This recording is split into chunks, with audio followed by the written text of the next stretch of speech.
लोगों के लिए घर देने की व्यवस्था, जिसे अंग्रेजी में कहते हैं पब्लिक हाउसिंग स्कीम। अब सवाल होता है कि ये भाई लोक घर व्यवस्था क्या है? ऐसा तो हमने कहीं किसी अखबार में नहीं सुना।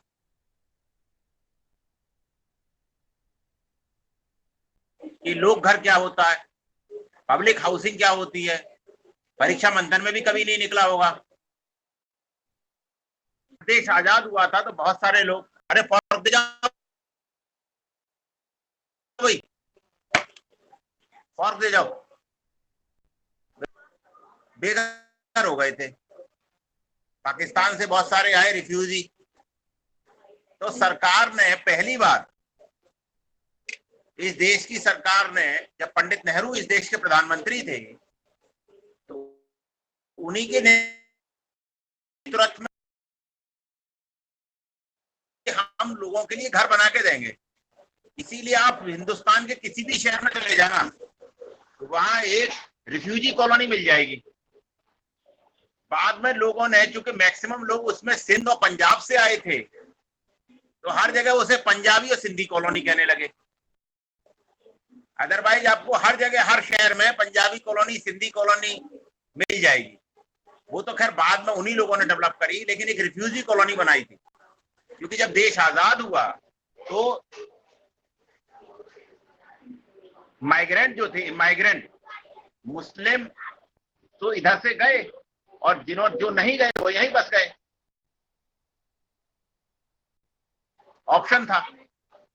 लेकिन पाकिस्तान में मैक्सिमम वहां की जो हिंदू पॉपुलेशन थी और सिख पॉपुलेशन थी, 90 up to 97 98%, they either voluntary came और they were compelled to come.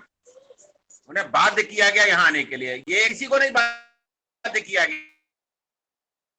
गया, वहां से बाध्य किया गया यहां आने के लिए। यहां तो ऑप्शनल था, वेदर यू वांट टू और whether you don't want, it is your sweet will. किया गया, ये बात सच।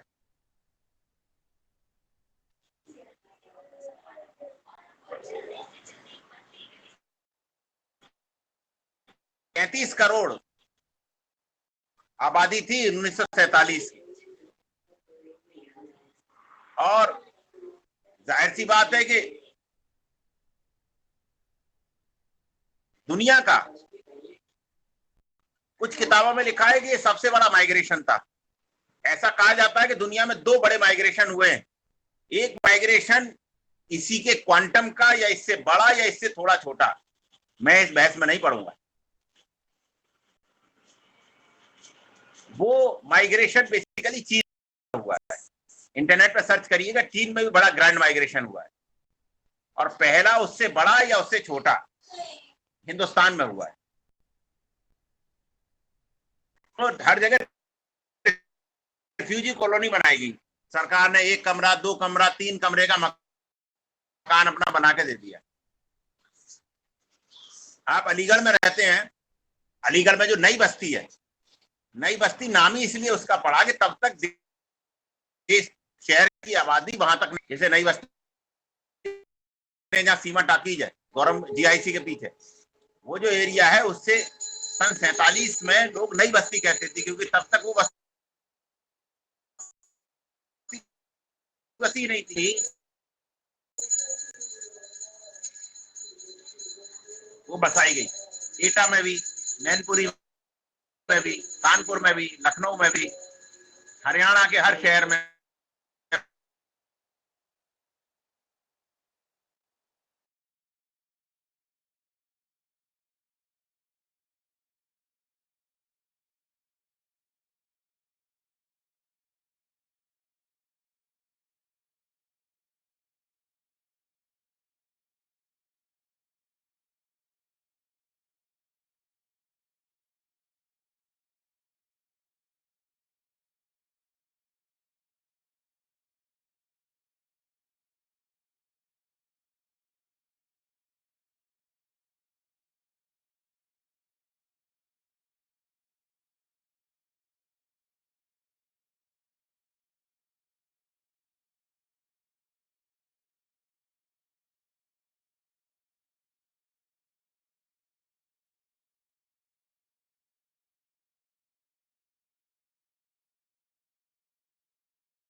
भारत की पूर्व प्रधानमंत्री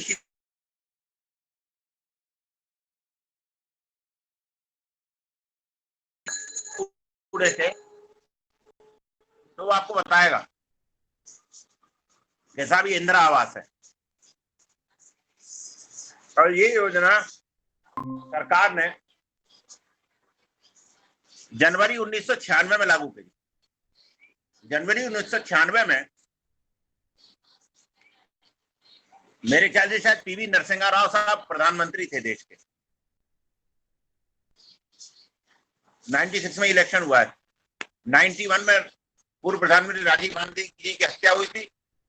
91 टू 95 वही रहे। 96 तभी ये योजना लागू की गई है। रूरल हाउसिंग स्कीम थी मूल रूप से।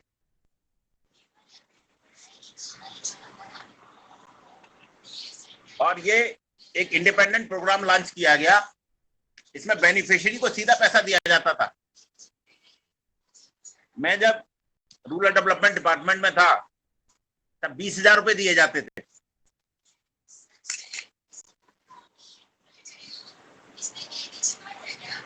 कि भाई मकान, रोटी कपड़ा और मकान बेसिक नीड मानी जाती है आदमी की, तो मकान बना करने के लिए। अब सवाल ये है कि इसमें पात्रता का चयन कैसे होगा, गांव में कौन गरीब है। तो एक नया कंसेप्ट लाया गया बीपीएल का। ये 90 के दशक में ही आया कंसेप्ट, उससे पहले कोई कंसेप्ट नहीं था। बीपीएल मतलब बिलो पॉवर्टी लाइन, गरीबी रेखा से नीचे वाले। तो गांव का पंचायत सेक्रेटरी जो होता था उसे जिम्मेदारी दी जाती थी कि आप गांव में सर्वे करिए। और ग्राम पंचायत की खुली बैठक हुआ करती थी, ग्राम सभा की, उसमें उसे रखा जाता था। हमें अच्छे से याद है। उसमें गांव वाले कहते साहब फलाना बड़ा गरीब है, उसे पहले नंबर पे कर दो। ये बात सही है। ग्राम सभा की बैठक में लोग झूठ नहीं बोलते, न तब बोलते थे ना आज बोलते। तो साहब फलाना बड़ा गरीब है, तो कोई कहता साहब उससे भी बड़ा गरीब तो वो है, तो बोले हाँ उसे पहले नंबर पे कर दो। अल्टीमेटली ग्राम सभा उसे पास कर देती थी। तो ग्राम सभा को वही अधिकार है जो संसद को अधिकार है। ग्राम सभा ने अगर उसे पास कर दिया, प्रस्ताव में लिख दिया गया, और नीचे सचिव और प्रधान और ग्राम सभा में जो लोग बैठे हुए हैं 18 वर्ष से ऊपर को ग्राम सभा का मेंबर माना जाता है, उनके दस्तखत हैं। 150 लोग आते थे मुश्किल से, तो ये मान लिया जाता था, गांव में आम सहमति मान ली जाती। उसमें कोई ये जरूरी नहीं है कि सारा 1000 की आबादी है तो 999 लोग प्रेजेंट हो। 100-150 प्रेजेंट है, तो मान लिया कि आम सहमति है। किसी को विरोध होता बताए। ये तरीका होता है चयन का। तो बीपीएल की सूची बन जाती थी, उसी से पात्रता निर्धारित होती थी हाउस की।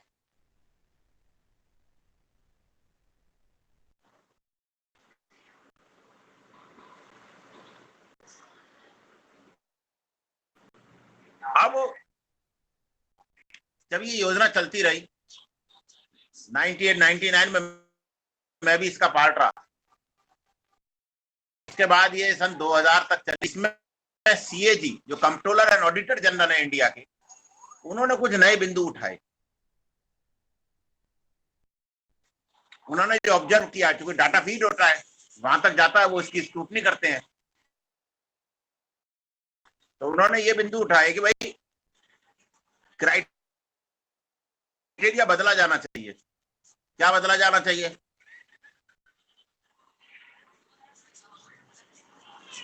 कि भाई असेसमेंट इस बात का हो कि गरीब होने के साथ साथ घर किस पे नहीं है। पहले भी था, लेकिन मेन क्राइटेरिया अब घर किस पे नहीं है, ये इस पे आ गया।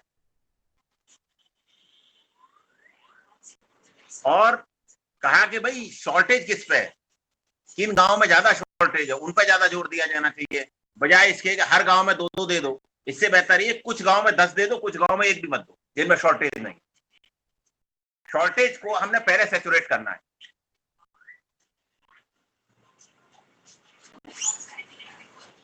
फिर उन्होंने कहा कि जो बेनिफिशियरी का सिलेक्शन है, यद्यपि ये ग्राम सभा की बैठक में होता है, लेकिन कई बार बहुत सारे लोग ग्राम सभा की बैठक में जो नाम पढ़ते हैं उसके बजाय दूसरे नाम भी लिख देते हैं। तो उन्होंने कहा भाई इसमें ट्रांसपेरेंसी होनी चाहिए। 6 महीने बाद मालूम पड़ता है कि जिसका नाम नहीं तो उन्होंने कहा भाई इसमें ट्रांसपेरेंसी होनी चाहिए। तीसरा उन्होंने कहा भाई कि जो घर की क्वालिटी है, आदमी जिंदगी में मैक्सिमम एक बार घर बनाता है,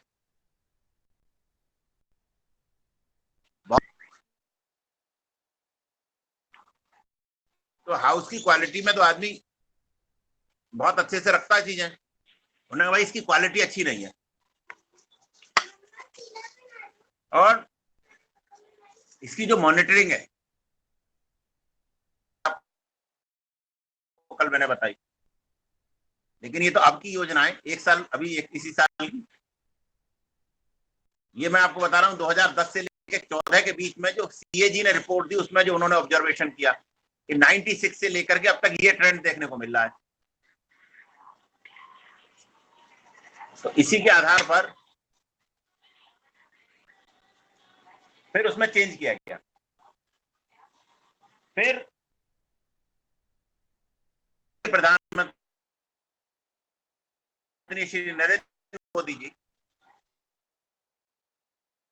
उनके नेतृत्व और इसका नाम ही बदल दिया गया और स्ट्रक्चर भी बदल दिया गया। मतलब नाम ही नहीं बदला, इसकी क्राइटेरिया, स्ट्रक्चर, सब चीजें बदल दी। आवास योजना, प्रधानमंत्री आवास योजना,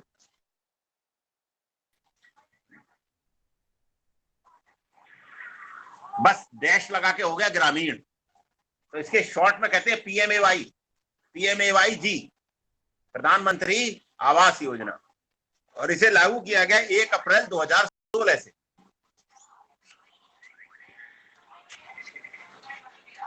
परीक्षा मंथन के आदि परीक्षार्थियों, तुम्हारी कर्म केवल जब फैक्ट आता है तभी चलती है, मुझे वीडियो में साफ दिख रहा है। बाकी तुम जो है, जो कंसेप्ट है ना, उसे समझना चाहते हो ना सुनना चाहते हो, केवल उसे रटन तोते की तरह रटना चाहते हो। बहुत मुश्किल है उससे एग्जाम निकालना, निकल भी जाएगा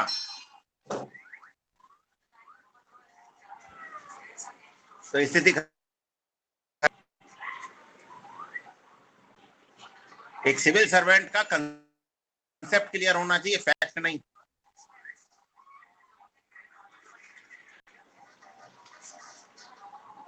खैर, फिर ये योजना में लक्ष्य रखा गया हिंदुस्तान में सभी जिन्हें आवश्यकता है उन्हें घर दिया जाएगा। Education for all, sorry, housing for all. अब सवाल ये कब तक की हाउसिंग दी जाएगी भाई? तो रखा गया कि 2022 तक सभी के लिए घर का इसमें लक्ष्य बनाया गया। अभी तक ये इंदिरा आवास योजना ये थी कि भाई हर साल हम पैसा देंगे। इससे पहले का लक्ष्य था कि हमने भाई 100 करोड़ दे दिए हिंदुस्तान भर के लिए, उसमें जिन जिन की जरूरत है, जो सबसे ज्यादा गरीब है उनके पहले बन जाएगा। नहीं, फिर इसमें टारगेट फिक्स कर दिया गया, जो अभी ये योजना बनी है 2016 में, कि नहीं हमें 2022 तक हर हार्डवेयर से कंप्लीट करना है। यानी कि फिर कोई ऐसा व्यक्ति नहीं बचेगा या बचना चाहिए जो कि आवश्यकता जिसे हो और उसे ना मिले।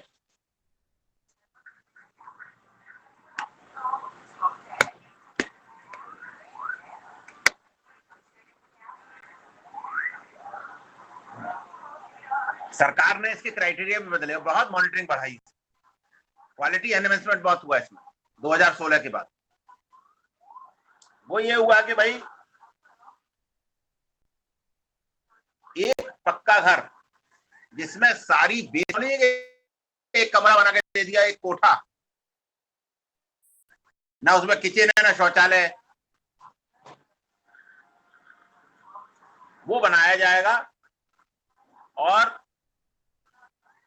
शुरू के 3 सालों में इसमें लक्ष्य रखा गया कि 2016-17,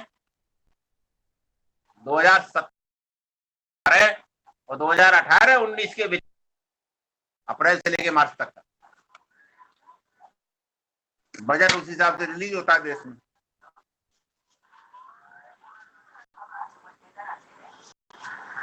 मैं 1 करोड़ परिवारों को, 1 करोड़ व्यक्ति नहीं, परिवार। देश की आबादी 150 करोड़ है, मैंने मान ली 125 करोड़ 150 करोड़। सवाल एक परिवार में अगर 5 घर हैं तो 25 करोड़ ही तो परिवार हुए देश में।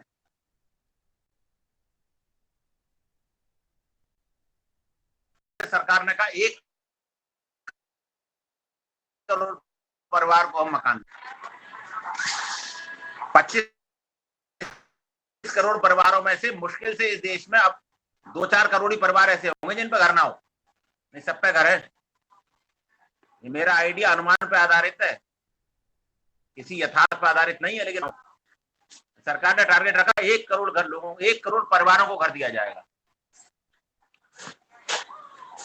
लेकिन फिर भी इसमें बढ़ते रहेंगे, बच्चे की शादी होगी, इसके नया परिवार हो गया, उसे घर दे दिया जाइए, बस क्राइटेरिया।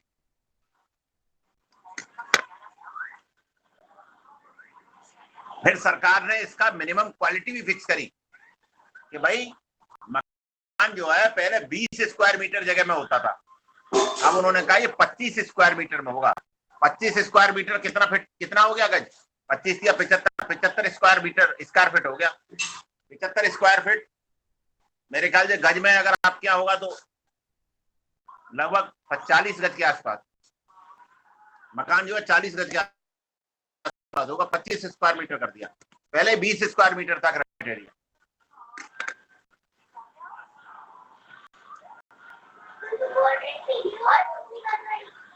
और पहले इसमें जो सहायता मिलती थी वो 70,000 रुपए मिलती थी। 2016 के बाद इसमें अमाउंट बढ़ा के 1,20,000 कर दिया गया। मैं जब रूरल डेवलपमेंट डिपार्टमेंट में था सन 98 में, तब ये 20,000 था, 1,20,000 है। खुद का लगाना चाहता है 10-50,000 रुपए लगा दे।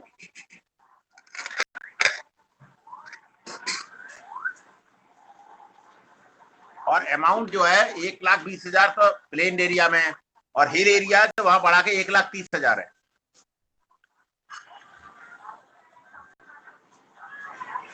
अब इसकी जो फंडिंग होती है वो फंडिंग सेंटर और स्टेट के बीच में डिवाइड होती है। इतना पैसा सेंटर देगा, इतना स्टेट देगा अपने रेवेन्यू में से। तो सेंटर का हिस्सा 60% है और स्टेट का 40%। मान लीजिए कि 100 करोड़ का बजट है यूपी का, तो 60 करोड़ सेंट्रल गवर्नमेंट देगी, 40 करोड़ यूपी गवर्नमेंट। अब बीच के दलाल खत्म, बिचौलिए खत्म, सरकारी कर्मचारी खत्म। डाटा फीड होने के बाद सीधे उसके अकाउंट में पैसा आएगा।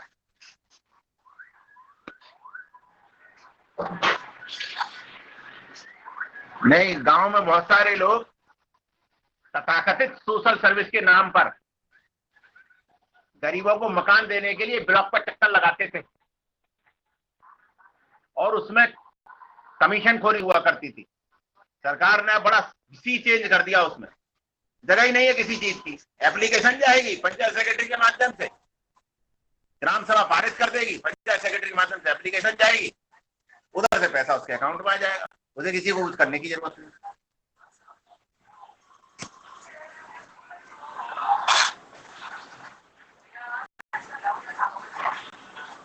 सरकार ने ये कहा कि नॉर्थ ईस्ट के जो स्टेट्स हैं, और वो स्टेट जहां हिमालय यानी जम्मू कश्मीर, हिमाचल और उत्तराखंड और सिक्किम, इनमें केंद्र सरकार की सहायता का 90% होगा। वहां की स्टेट को केवल 10% पैसा देना।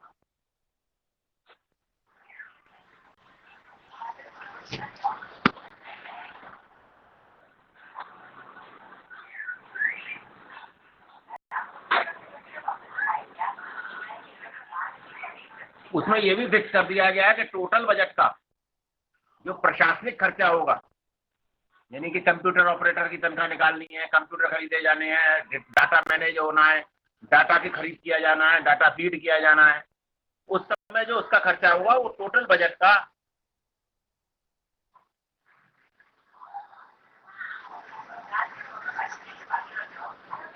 केवल 1 से 0.5 to 1% ही होगा।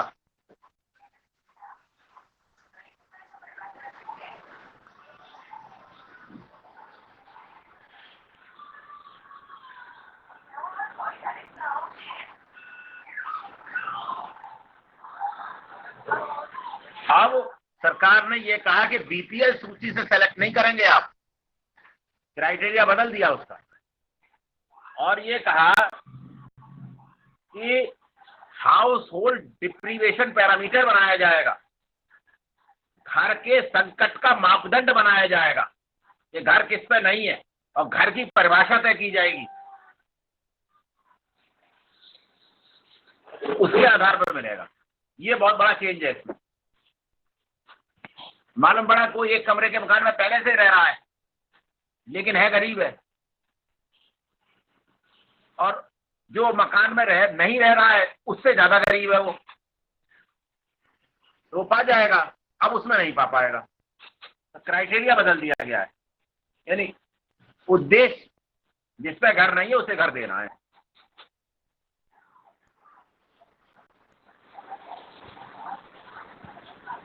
और ये पैरामीटर को उन्होंने कहा कि जो सोशो इकोनॉमिक जनगणना हुई थी 2011 में, उसके बाद तो अभी तक हुई नहीं, अब होगी। जो सेंसस हुआ था उसे आधार मान लीजिए।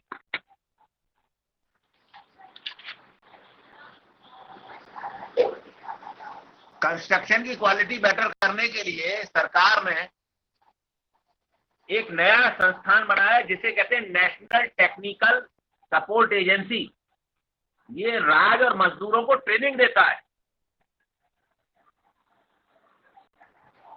अलग अलग एरिया में मिट्टी की क्वालिटी अलग है, सीमेंट एक जैसा है लेकिन कहीं मोरंग अवेलेबल है, जैसे बुंदेलखंड में मोरंग मिलती है, बरेली वाले रीजन में पत्थर का चूड़ा मिलता है, अलीगढ़ और आगरा में यमुना की और गंगा की रेती मिलती है। तो अलग अलग जगह मिस्त्री अलग अलग तरीके से बनाते हैं, उसी हिसाब से उन्हें सफिशिएंट ट्रेनिंग देने के लिए किया गया है।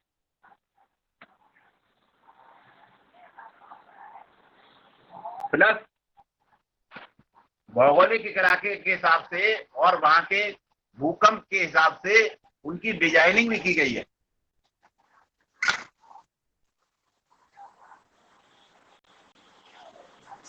और मॉनिटरिंग करने के लिए पोर्टल और ऐप बनाए गए हैं।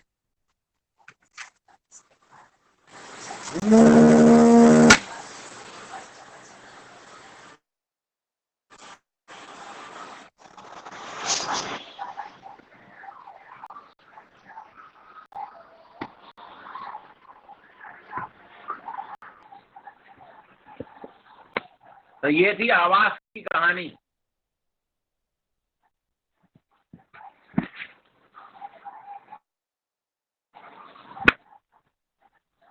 अब कल मैं क्लास करूंगा तो आपको सड़कों की कहानी बताऊंगा या कोई और ग्रामीण विकास। जी सर। समझ में आया नहीं आया? जी सर। आ गया सर, पूरा आ गया।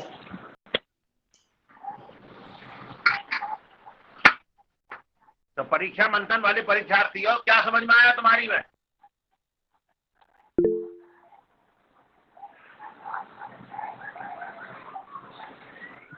परीक्षा मंथन में ये दे रखा है सब।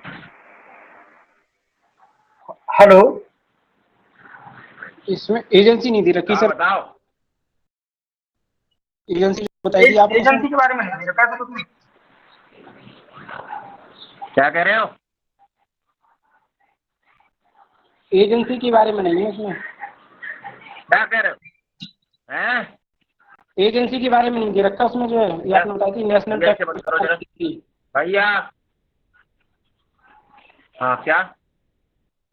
तो उसमें जो है नेशनल टेक्निकल सपोर्ट एजेंसी के बारे में नहीं बताया। बाकी तो है जो ऊपर वाला। भाई आप लोगों ने तो परीक्षा मंथन पर पीएचडी कर रखी है, आपको बताने की क्या जरूरत है? बाकी इसमें जितने भी तथ्य होंगे और आपने बताया था कि बीसीआर पे इंदिरा आवास योजना में आपने बताए थे ना 20,000 रुपए, ये नहीं दे रखा उसमें सर। परीक्षा मंथन में? जी जी, बस इसकी डेट बता रखी है कि इस डेट में चालू हुई थी। कोई बात नहीं, अब आपको क्लियर हो गया ना कंसेप्ट? सर नहीं हुआ? हो गया। बाकी फैक्ट तो उसमें परीक्षा मंथन में लिखी रखे हैं बहुत।